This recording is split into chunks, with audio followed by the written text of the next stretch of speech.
تو انہوں نے ہی پاکستان بنانے کے لیے جب فسادات کرائے تھے اسی برطانوی سامراج نے، اس کے نتیجے میں مہاجر آیا، ورنہ مہاجر نہیں آتا۔ مہاجر نے سندھ کے دھوکے باز کی دھوکے بازی کے لیے پاکستان نہیں بنایا تھا، انہوں نے ہندوؤں کے خلاف اپنے تاثر کے لیے پاکستان بنایا تھا، اور جی ایم سید نے وعدہ کیا تھا کہ یہ 10 کروڑ انڈیا کے مسلمانوں کا پاکستان ہے۔ تو ان 10 کروڑ کے جو 4 کروڑ انڈیا میں ہیں، ان کے مشکل سے 1 کروڑ بھی یہاں نہیں آئے، جن کی اولادیں آج 4 5 6 کروڑ ہیں۔ بات یہ ہے کہ ان کو اس لیے لایا گیا کہ اس پاکستان میں کراچی کے اندر صوبہ سندھ میں صرف ایک آئی سی ایس افسر تھا، جی این قاضی، اور کوئی نہیں تھا۔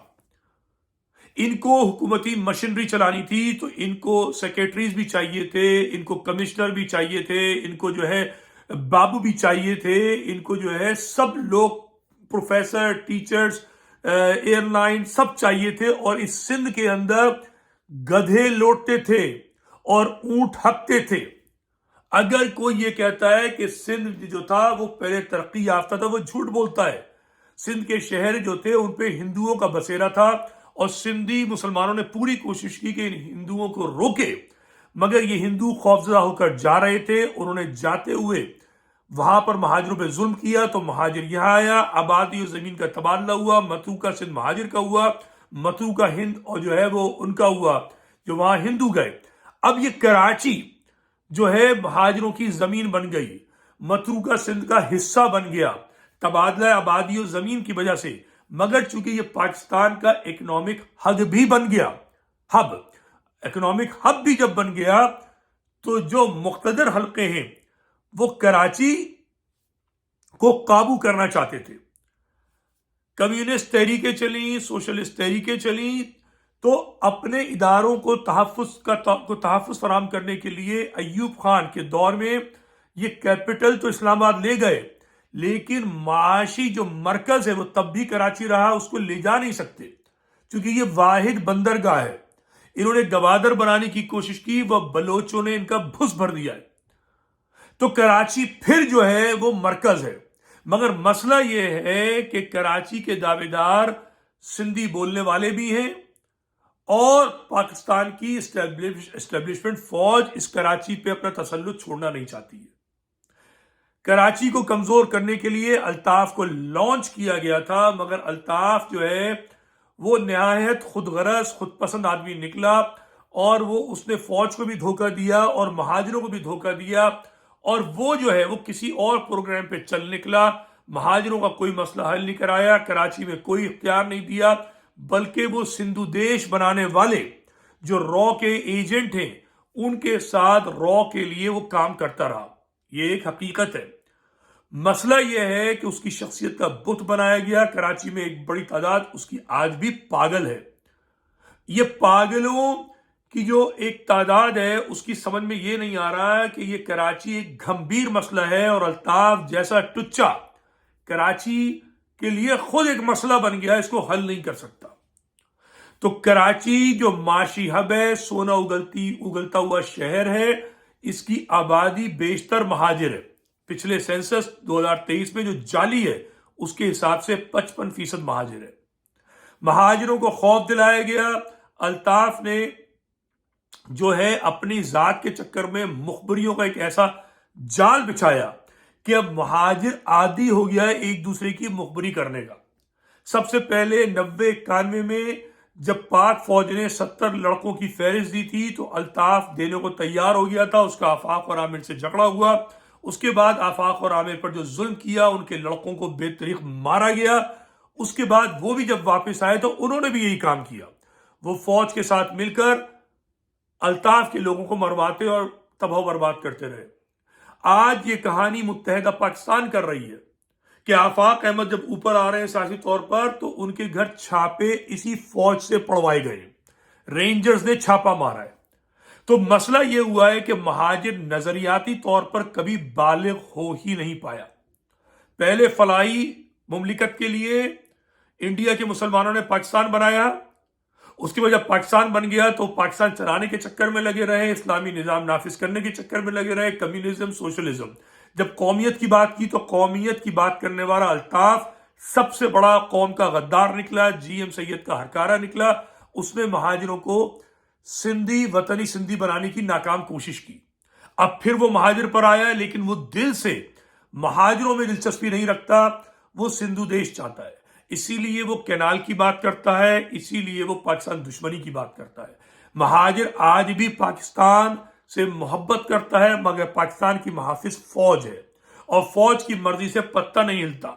اب اس گمبھیر صورتحال میں کہ جب فوج جو ہے وہ سب سے طاقتور حلقہ ہے، مہاجر کے پاس سکت نہیں ہے فوج سے وہ ٹکرائے بلوچوں کے طریقے سے، نہ مہاجر کے پاس یہ سکت ہے وہ سندھی بولنے والوں کے طریقے سے فوج کی جو پلانز ہیں ان کو چیلنج کرے.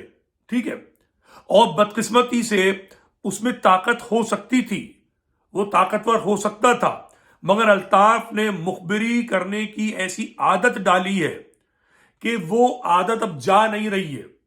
ٹھیک ہے، یہ جرم الطافیوں نے بھی کیا جب وہ طاقت میں تھے. جام ساقی کے دور میں انہوں نے آفاقیوں کا بیڑا غرق کیا. آفاقیوں نے بھی یہی کام کیا جب وہ واپس آئے ہیں فوج کی تسلط میں، فوج کی مرضی اور منشا سے.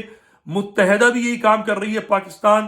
تو مہاجروں کی قیادت جو ہے اس کا سب سے بڑا جرم یہ ہے کہ وہ مہاجر مفاد ذہن میں رکھنے کی بجائے وہ مہاجروں پر جبر کر کے قابو رکھنا چاہتی ہے. آفاق احمد صاحب اب آخری لیڈر ہیں جنہوں نے کوشش کی ہے کہ ایسا نہیں ہو، جو کہ امید کی کرن ہے، مگر متحدہ پاکستان اور الطاف آج بھی اسی سلسلے میں گامزن ہے مخبریاں کرنے پہ. اچھا، اگر یہ سارے لوگ جو ہے وہ سمجھ لیں درست ہو جائیں اور مہاجر مخبریاں کرنا بند کرے اور اپنے مفاد پر ایک بھی سارے کا سارا ہو جائے جو 1986 میں تھا، 88 میں تھا، تو ایک بہت بڑی طاقت بن سکتا ہے، آج بھی طاقت بن سکتا ہے. مگر افسوس ایجنسیوں نے مہاجروں کو تقسیم کر دیا، اور اس کا تقسیم کا سب سے پہلا ذمہ دار اور آج بھی سب سے بڑا ذمہ دار الطاف حسین ہے. اگر الطاف حسین مہاجر قوم سے مخلص ہوتا تو کینال نہیں بلکہ کراچی کے مسائل پر بات کر رہا ہوتا، مگر چونکہ وہ کسی اور کے ایجنڈے پر ہے تو وہ ہر وہ کام کرتا ہے جس سے پاکستان کا نقصان ہو، چاہے وہ کینال ہو، منظور پشتین ہو یا بلوچستان کا ہو. اس کو مہاجروں سے دلچسپی نہیں. میں بار بار یہ بات زور دے کر کہہ رہا ہوں. ٹھیک ہے، اب الطاف کے جو باولے ہیں، پاگل ہیں، ان کو کون سمجھائے؟ بہت مشکل ہے سمجھانا. ایسے ہی جو لوگ اب نوکریاں کر رہے ہیں متحدہ پاکستان میں اور وہ اسٹیبلشمنٹ کی دلالی کر رہے ہیں، ان دلالوں کو بھی آپ نہیں سمجھا سکتے. ان کو آپ قائل نہیں کر سکتے کہ ارے بھائی ہم ماننے کو تیار ہیں، آپ صحیح ہیں، متحدہ قومی موومنٹ پاکستان، مصطفیٰ کمال، خالد مقبول جو بھی ہیں، بھائی کچھ کرو تو صحیح کراچی کے لیے، سوائے بیان بازی کے یا فیتے کاٹنے کے، وزیر بننے کے. کوئی قوم کو تو کچھ دو، تم اپنے اس نئے باپ سے کچھ دلواؤ، مگر یہ بھی نہیں کر سکتے. تو اس میں پھر ایک اہم آخری اکائی رہ جاتی ہے، وہ ہے بیرون ملک پاکستانی. وہ پاکستانی جو امریکہ، کینیڈا، برطانیہ میں مقیم ہے. بدقسمتی سے ان میں 3 قسمیں ہیں. ایک قسم وہ ہے جو میجورٹی ہے، جو خود غرض ہیں، اپنے ذاتوں میں مگن ہے.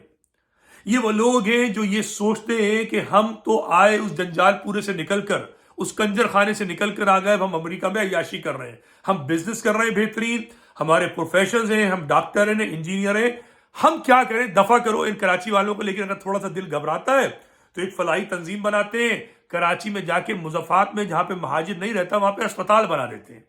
میں بہت سارے ڈاکٹرز کو جانتا ہوں، یہ سارے احمق یہی کام کرتے ہیں، اور پھر یہاں پر بڑی بڑی شادیاں کرتے ہیں، کراچی جاتے ہیں، وہاں پر دبا کے مہنگے کھانے کھاتے ہیں، مظاہرہ کرتے ہیں اپنی دولت کا، امریکہ میں بھی، کینیڈا میں بھی، یورپ میں بھی، اور ظاہر پاکستان میں تو دولت کا مظاہرہ کرتے ہیں.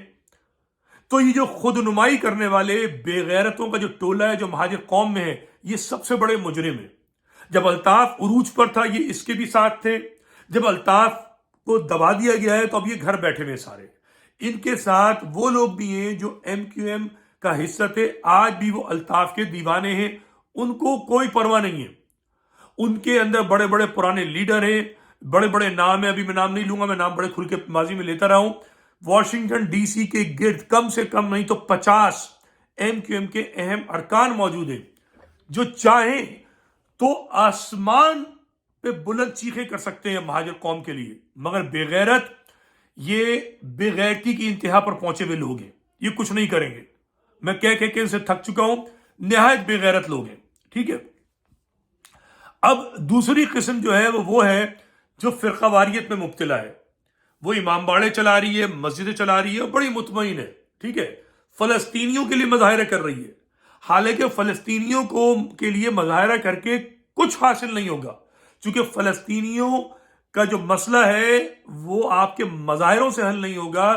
اس کا مسئلہ حل ہوگا سعودی حکومت، جارڈن کی حکومت، اور کیا کہتے ہیں ایجپٹ کی حکومت اور ایران. آپ کی کوئی حیثیت نہیں ہے، لیکن چونکہ آپ کو شوق ہے کہ ہم کچھ کریں تو مہاجروں کے لیے کریں گے، تو اس میں بوریت ہے، چند لوگ ہیں نا، زیادہ نہیں ہیں. تو یہ امام باڑوں میں اور مسجدوں میں فلسطینیوں کے لیے تحریک چلاتے ہیں. اور پاکستان میں بھی یہ حال ہے، مہاجروں کا جو جماعت اسلامی والا ٹائپ حلقہ ہے، فلسطینیوں کا درد بہت ہے کہ KFC کو توڑ دیں گے، پیپسی کی بوتلیں توڑ دیں گے، حالانکہ انہیں پتہ ہے اس سے کچھ نہیں ہوگا، اور اگلے دن خود پیپسی بھی پئیں گے اور خود KFC میں بھی جائیں گے. تو یہ جو طبقہ ہے یہ دوسرا طبقہ ہے.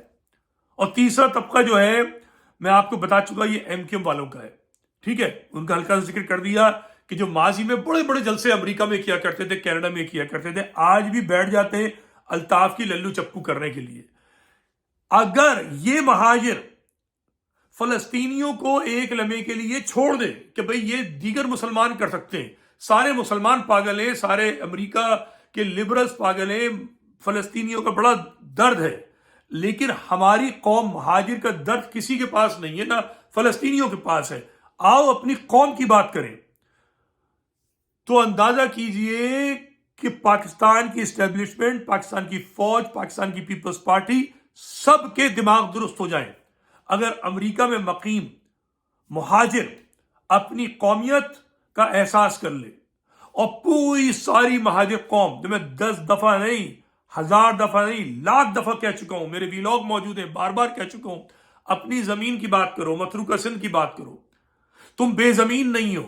تم پہ ظلم اس لیے نہیں ہوتا کہ تم جو ہو بے زمین ہو، تم پہ ظلم اس لیے ہوتا ہے کہ تم متروکہ سندھ کے وارث ہو، اور متروکہ سندھ کا سب سے بڑا شہر کراچی ہے.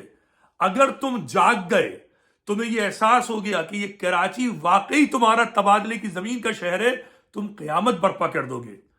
یہ ہے اصل مسئلہ. تم بھولے ہوئے متروکہ سندھ. جس دن تم نے یاد کر لیا، یہ تم سے برابری کی بنیاد پر آ کر مکالمہ کریں گے. مگر جب تک تم متروکہ سندھ بھولے ہوئے ہو، اور جو ساری باتیں میں نے ابھی کی، تم تباہ و برباد ہوگے. اور اس تباہی و بربادی کو روکنے والا کوئی نہیں ہے، چاہے وہ گراؤنڈ پر ہو یا باہر ہو، کچھ نہیں کر سکتا.